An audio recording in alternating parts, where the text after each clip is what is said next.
Unleash your Nikon Z50's full potential by turning your smartphone into a powerful external monitor for stunningly clear previews and effortless control. First, power on your Nikon Z50 and navigate to the Setup menu. Look for the Wi-Fi settings and ensure it's enabled.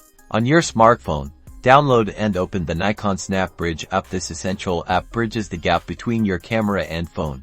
Now, initiate the connection process from within the SnapBridge app, allowing it to discover and pair with your Z50. It's like a digital handshake for your creative workflow.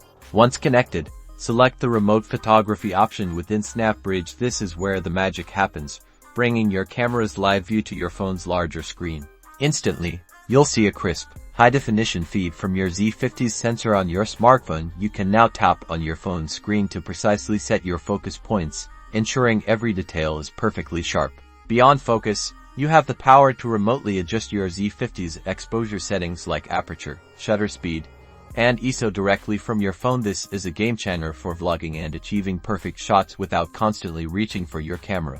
This setup is ideal for achieving precise framing and composition, whether you're vlogging yourself or capturing intricate product shots. For a truly enhanced experience, consider a small phone mount that attaches directly to your Z50's hot shoe. This places your larger monitor right where you need it, making adjustments and monitoring incredibly convenient. Transform your smartphone into an indispensable tool and unlock new creative possibilities with your Nikon Z50 today.